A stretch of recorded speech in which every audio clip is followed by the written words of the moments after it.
Are you craving a cherry mash bar, but they're not that healthy?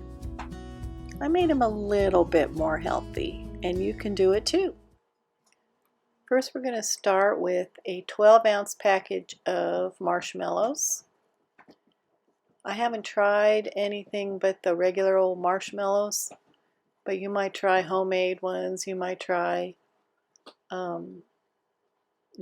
organic ones or gluten-free ones or vegetarian ones, vegan ones. Any of them will probably work as long as they melt in the microwave, which is what I'm doing now. I'm getting ready to melt them in the microwave.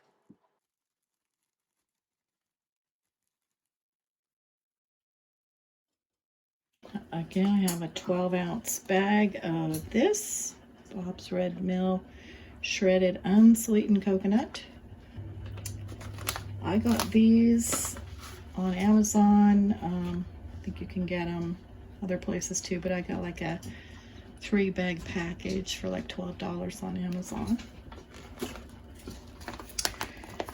But I don't have enough, so I'm going to be adding some that I got in Whole Foods, but this is only an 8-ounce package. Okay, now I'm going to microwave my marshmallows. Excuse the dog noise. They wait until I am going to talk, and then they do this. I'm going to microwave the marshmallows at 30-second increments until I can stir them. They're sort of the consistency of marshmallow fluff. Or you could just use marshmallow fluff, but I still think you need to soften it. And I'm not quite sure of the measurements. Okay, this only took about a minute to get this mushy. You don't want to burn it, obviously. Meanwhile, you want to take a 8-ounce jar of maraschino cherries and chop them all up. Make sure there's no pits in them. I just cut them into, I think 4 pieces each, maybe 8. And reserved the juice because you're going to need a little bit of the juice in it to flavor the insides of your cherry mashes. And kind of looks like a bloody mess there, but anyway.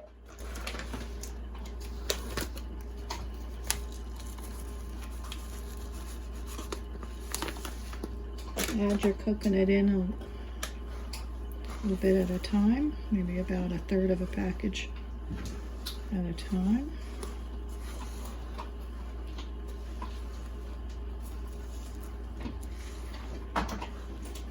You may have to heat it again.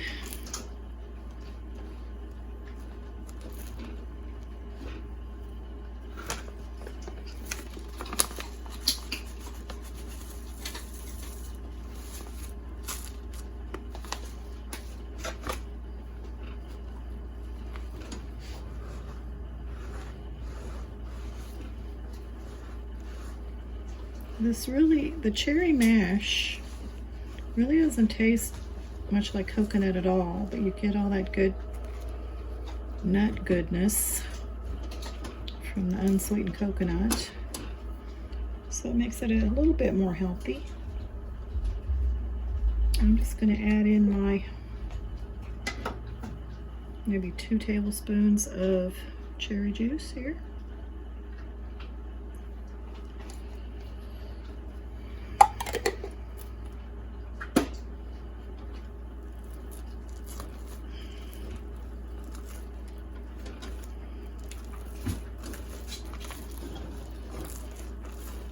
As soon as you put any kind of a liquid in, orange juice, it gets a lot less marshmallowy and a lot easier to stir.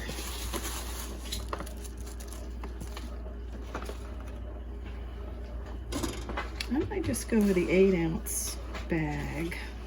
I think I had a bigger package of marshmallows last time, so.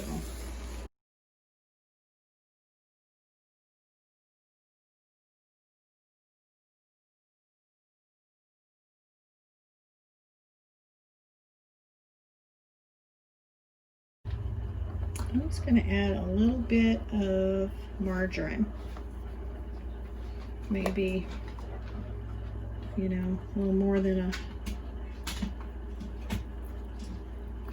walnut-sized chunk, hen's egg-sized chunk. And I'm going to throw this in the microwave again for just a few seconds.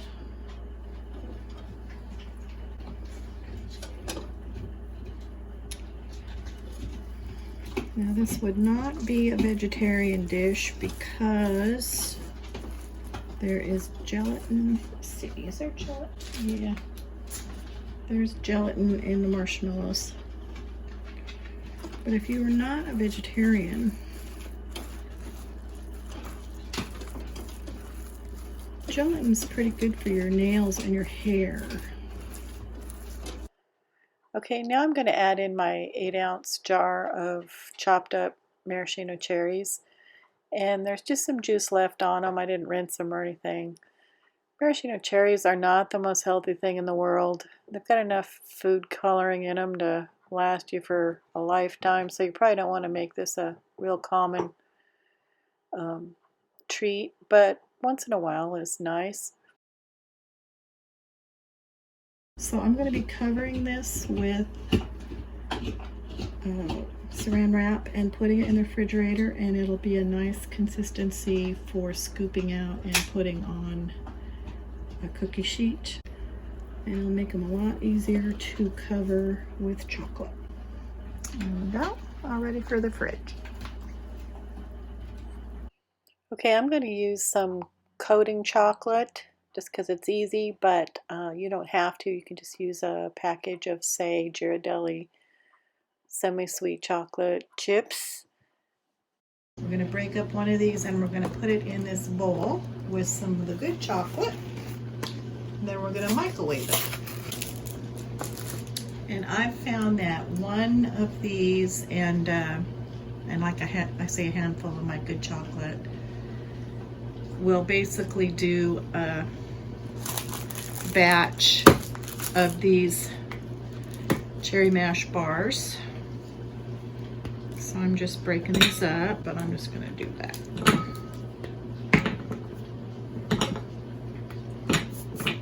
This is my favorite chocolate just to eat. It's like the outside of a Cadbury egg. I think that's how it tastes. And I just eat this for a treat, but I'm going to put in,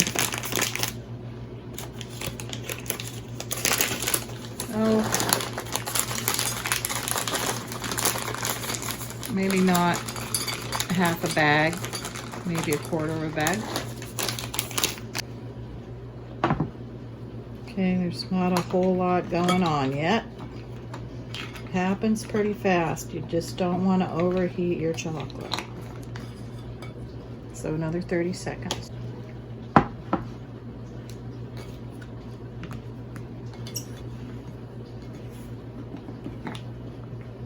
Okay, we're starting to get a little action there.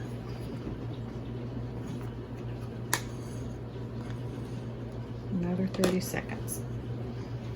Meanwhile, I want to talk to you about my peanuts here. These are unsalted, or you can use salted, but I prefer the unsalted peanuts, and I just put them in my food processor and I blitzed them until they were chunks like this. And you want to be careful, because if you go too far, excuse the chocolate here, they've been used for a while. If you go too far, it'll be peanut butter. You don't want that to happen. So just until they're just about like that, about the size of, breadcrumbs or something.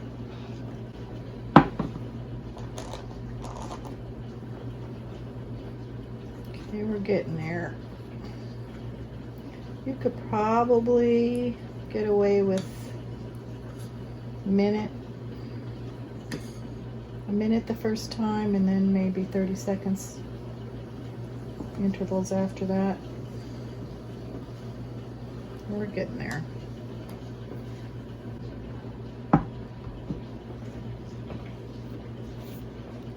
if you cook it too much, it actually gets hard to the point where it won't melt. So you can see it's getting to the right consistency, and sometimes, you know, if you just stir around, you'll get rid of some of the rest of those little chunks.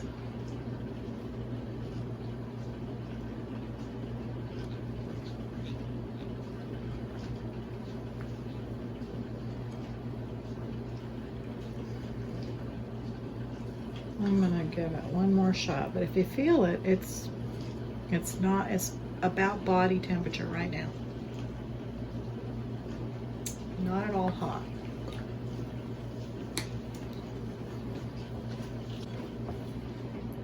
Okay, so there we are.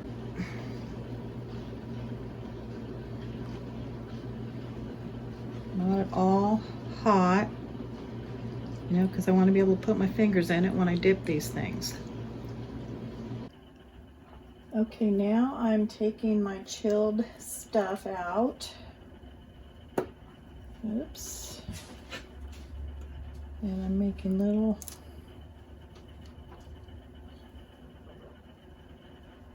balls, which I will later cover with chocolate. And I've tried doing this by hand, and I've tried doing it with a scoop. It might be okay with a bigger scoop than I had, but these are from the scoop size that I had, and they weren't quite big enough. So this is what I'm doing. It's working pretty well.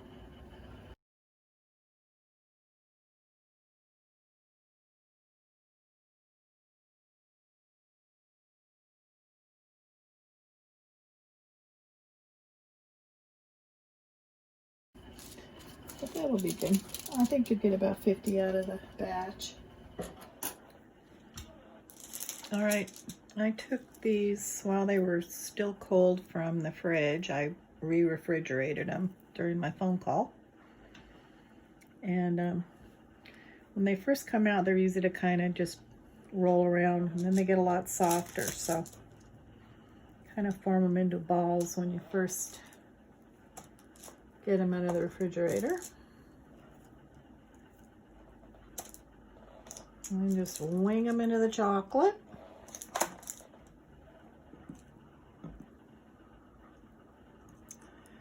Cover them up.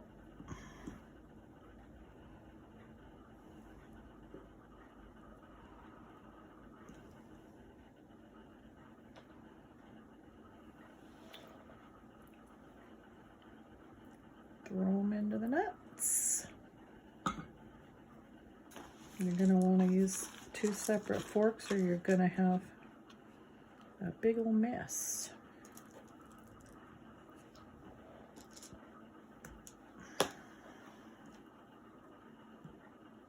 Just keep doing that until they're all done. Just kind of knock off the extra chocolate. Throw them in the nuts. Okay, I found that the batch made a couple of cookie sheets worth, so that's maybe about 40 or 50 of these, and maybe 35 to 50. And they're usually pretty cool at the end of the cookie sheet, still enough to just put in a Ziploc bag and put in the refrigerator. And they're better in the refrigerator because they stay kind of crispy on the outside and soft on the inside, and that's how I like them. These are just a really yummy treat for friends and family, or just for yourself. I hope you'll try them, and if you like them, please give me a thumbs up. Please share with your friends, and please subscribe. It really helps me make a living without a job. See you again soon. Bye-bye.